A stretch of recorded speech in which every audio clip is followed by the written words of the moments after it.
Lalagay siya ng tubig. Hindi na makita kasi mainit.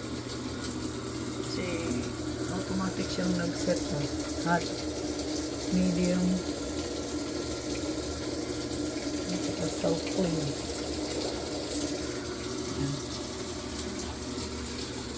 Isang oras yan. 53 minutes. 53 minutes more. Tagal na. Isang oras almost. Isang minuto pa lang. 54 dapat eh. Hindi na makita. Naglalagay siya ng tubig na mainit. Kasi maglilinis siya ng sarili niya. Self-clean niya. Ganyan lang yan. Hanggang sa matapos. Mag-iikot-ikot-ikot siya.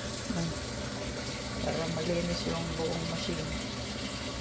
Siguro nasa nakatining. Matatanggal.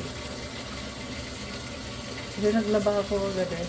Pagkatapos ng labada ko at nung kinuha ko at pinilipat ko dyan sa dryer yan. Kaya nakalagay self-clean. Kaya na yun, self-clean ko siya. Pindot ko lang yung self-clean. Tapos, ayan, clean niya siya mag-isa. Okay. Mag-end na lang siya pagka nag-zero na yung pisito. Kaya almost 1 hour siya.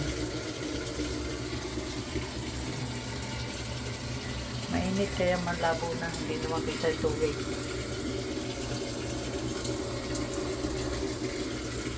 Hindi natin makita yung tubig na, pero naririnig natin na naglalagay ng tubig na mainit.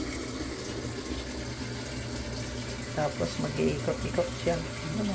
Pero ang laba lang na cycle ng laba siguro. Hanggang sa maging 0 yun. Ang 51 na.